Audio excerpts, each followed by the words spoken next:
He's raised them? No. No, did you sell the meat or were they dairy? Yeah, that's what they did.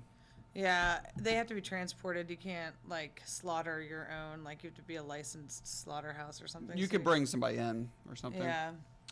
Yeah, I've seen the videos. Yeah, you load them up and you take them to a slaughterhouse. That's how it works.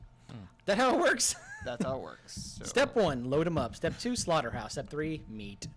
That's all it is. It's horrible. It is horrible.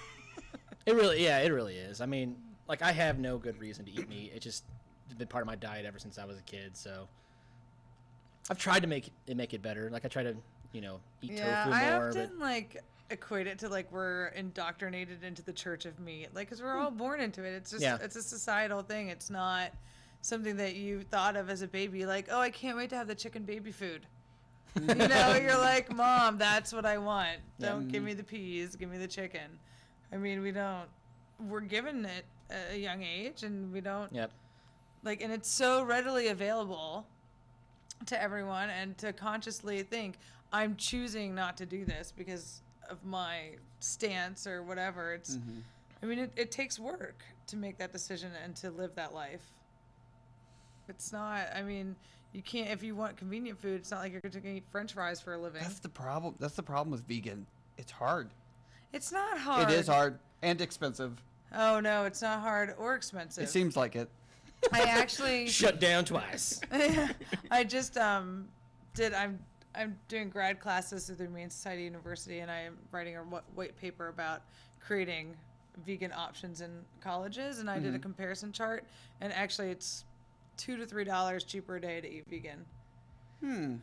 But the difference is, if you think about it, like if you're eating processed food always costs more. Whole foods always cost less, right? So you're going to spend time preparing your vegan food. If you're comparing like vegan meat alternative crumbles to ground beef, then yes, the vegan crumbles cost more. But if you're making a meal of chili with all vegetables from whole vegetables that you cut up and make, it's probably going to be cheaper than getting some sort of processed box meal. Like per serving, your chili is going to cost you less. I've had vegan chili before. I thought it was actually pretty good. So, well, like you have celebrities like Stella McCarthy, who is a vegan, but she takes it a step further with, not only eating, vegetables and not eating meat, but a lot of her clothes from her clothing line and everything. She doesn't eat clothes. Vegetable clothes. Well, her clothes are, she doesn't use any animal product in any of her clothes. So, I mean, no leather. No leather, things like that. So, I mean, with health and beauty and clothes, do a lot of vegans do that as well? Yeah, I think that when you claim to be vegan, it's an ethical choice. Some people eat a plant-based diet and still wear leather and silk and wool and all those things. So as a vegan, I don't wear leather or silk. I have vegan shampoo. I use vegan makeup products. So I would say that I'm an ethical vegan and don't use any animal products. Wow. So, I mean, you have to be mindful of everything. Right. Okay. But I think it's a good way to go through life, to really know what you're putting on your body, in your body. I mean, we don't know so many things. Like, I did an exercise with a group of kids once, and we were like, I asked them where their dinner came from. Like, we traced it back to their origins, just to talk about even the environmental impact of, like, food traveling from point A to point B, the farmers, like the grain goes to the cows, like what are all the steps that it takes to create any food. And we talked about pizza, because everybody can talk about what is on a pizza and what that goes into. And the kids are just like, my mom and dad, it came from mom, or it came from the grocery store or whatever. Like people don't know the origins of their food. And once we learn where our food is coming from, I think that like the little light bulb goes off, and we can say, is that really, do I want to do that? Is that the biggest buying power we have as adults who make money is with our money? Like every time I spend my money, I'm voting for products that I believe in, So if I'm spending my money at Walmart, which I don't, I'm, choosing to vote for some big box store that maybe doesn't pay their employees fairly. Right. But if I spend my money at some local store in downtown Cincinnati, then I'm voting for local independent people with a fair wage and those kinds of things. So, Those powerful voices with money. I actually have a story related to like children not knowing where their food comes from. I edited these videos for this Hamilton County grant thing. Like all these different communities got grants, and then they Yeah. had to make a video about it. And big part of it was urban farming kind of thing. They had all these gardens and whatnot, and they had one that's like, I don't know, elementary school kids or something. And they're like, we can just eat it from the ground. right. Like they thought you had to do some special process Right. to eat the vegetables. Wow. Like the guy was telling this story. He was like, no, you can just pick up and eat. And they thought he's like crazy. They just ate the vegetable Yeah. from the ground. They thought you had to like go to a factory and like be chemically treated and so yeah. Wow. Yeah.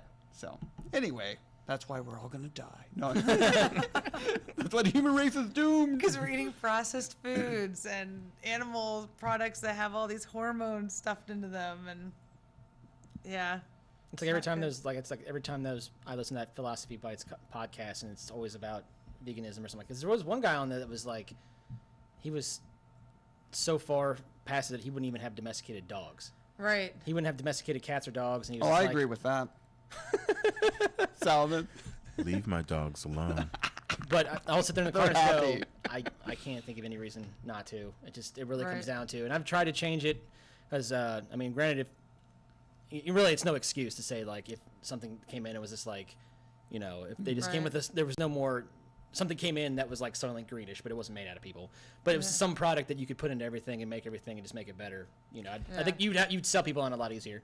Actually, I think about that a lot. Like people with cats, like dogs, they actually bond with you and want to stay. Cats are always trying to think of a way to get out of there as quickly as possible. I don't Yeah. think that's true. If they have a chance, you open the door like gone, just gone. That cat's gone forever. The happiest cat ever. I don't know. My girlfriend's cat, she lives in an apartment. And there was one day where we left the door open on accident, and the cat got out into the hallway. It came and back? He was just sitting in front of the door, just like waiting to Yeah. get back in because he's Okay. such a wussy, and I hate that cat so much.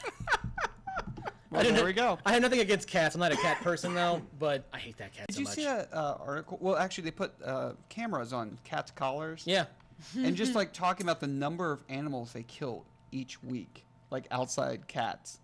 It was like combined, they killed more than the human population in the United States. Who was killing them? Cats. Like they only bring back a fourth of the things they kill. Wow.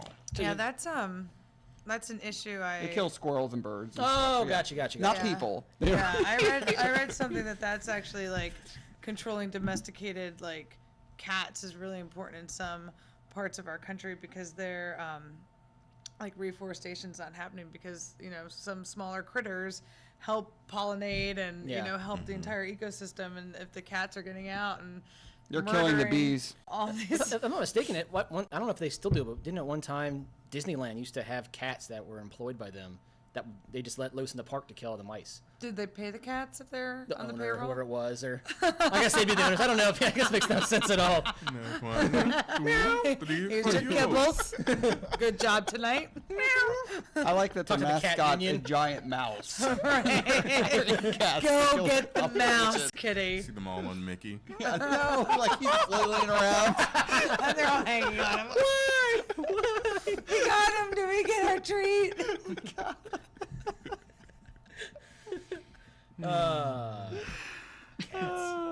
Well, thanks for being on the podcast. Yeah. I guess we're. Yeah. Yeah. You good? You feel Yeah. good? You have anything else you need to say? I was just gonna That you suggest need you to should watch say? Forks Over Knives if you haven't. It's on yet. Netflix. It's Yeah. actually my instant queue. Watch Forks Over Knives. That might change some of your I can't do it. like. Well, it's not a movie we're gonna see like the cruelty on the factory farms because those. I mean, I watch them because I believe that I should watch them so I could, bear witness to what the horrors that are happening to these animals and be a voice for them. But Forks Over Knives is all about health. It's okay. all like the health benefits of going plant-based. I don't know. I diet. couldn't watch Super Size Me, so I still want that Yeah. guy. I can't. I didn't You know try his to watch wife it. is vegan. Is she? She totally detoxed him when he got off that. And then Fat, Sick, and Nearly Dead is a really That's the good one I one want to check too. out. People told me. That one's intense. So the guy juices for like 90 days, Yeah. and he just his whole life changes.